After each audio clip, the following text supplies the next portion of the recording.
भाई बहनों, आज की रोटी की हर सदस्य व्यक्तियों के लिए यीशु ख्रिस्तांची मधुर नावांचे सप्रेम नमस्कार. आज की दिन 27 जुलै 2025 रविवार.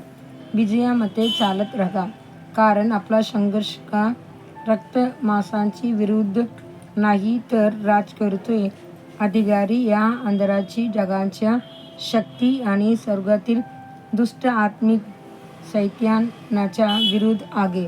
एफेसीकरण 6 अध्याय 12 वचन. सैतानाला जवळपास 2000 वर्षापूर्वी कल्वारीवर पराभूत करण्यात आलं, तरी त्याला अजूनही आनंद अग्नीच्या सरोवरात टाकलेले नाही. तो अजूनही या जगात फिरत आहे, लोकांना बसवत बरगडवत.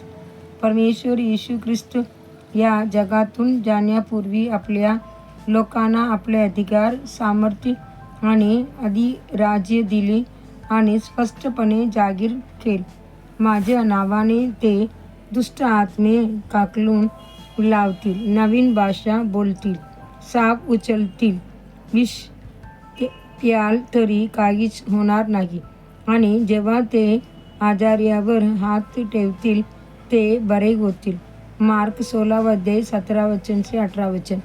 आपल्या अस्वच्छ आत्म्याने हाकलून लावण्याचे बोलावण मिळा लागेल. असत्य फूट, अशुद्धता आणि असा अनेक आत्मीय विरुद्ध ही लढाई आपल्या गुडघ्यावर बसून प्रार्थनेची सामर्थ्याने आणि देवाची अधिकारात लढली पाहिजे. जेव्हा अचानक आजारपण, संकट किंवा जीवनातील लढाया आपल्याला वेढतात, तेव्हा आपल्याला नित्य प्रार्थनेच्या सामर्थ्याने उठाव लागत अंधकाराची अधिराज्य विरुद्ध उभं राहत विजय मिळवायला हवा. ही प्रामाणिक वैयक्तिक प्रार्थनाची आपल्याला या आत्मिक शक्ती विरुद्ध लढण्यासाठी सामर्थ्य देते. पास्टर पॉल यांगीचो यांची एक सामर्थ्यशाली साक्ष आहे.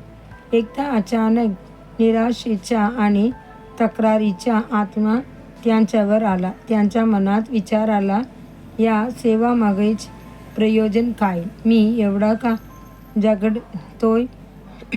हळूहळू त्यांनी स्वतःची सेवेशी, मग प्राचीनाशी आणि शेवटी विश्वासूशी कटुता वाटू लागली. या आत्मिक हल्ल्यासोबत त्याने शारीरिक वेदना, थकावा आणि प्रार्थना करण्याची असत्य जाणवू लागली. त्याने कळलेही नाही की सैतान त्यांच्यावर आत्मिक हल्ला करत आहे.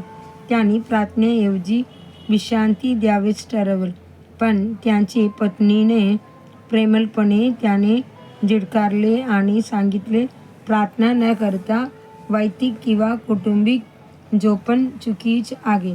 तिने त्याने प्रार्थनेसाठी प्रवृत्त केले. जेव्हा त्यांनी प्रार्थना सुरू केली, तेव्हा देवाची सामर्थ्य त्यांच्यावर सामर्थ्याने उतरल.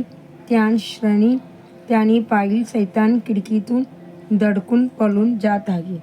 प्रिय परमेश्वराचे मुला मुली, जर तुला सैतानाविरुद्ध उभं राहायचं असेल, निराशा, संकट आणि परीक्षा यावर मात करायची असेल आणि दररोज विजयात चालायचं असेल, तर प्रार्थना अबरी कार्य आहे, हे विसरू नका. वैयक्तिक आणि कौटुंबिक प्रार्थना दोन्ही अत्यंत आवश्यक आहेत. आमची चिंतनासाठी वचन. चोर फक्त चोरायला, मारायला आणि नष्ट करायला येतो, पण मी आलोय की त्याने जीवन, लाभ आणि भरपूर लाभाव योगन. 10 अध्याय 10 वचन. आजचा बायबल वाचन सकाळी स्तोत्र 43 अध्याय, 44 अध्याय, 45 अध्याय. संध्याकाळी प्रसिद्धाची कृत्ये 27 अध्याय 27 वचन से 44 वचन. धन्यवाद.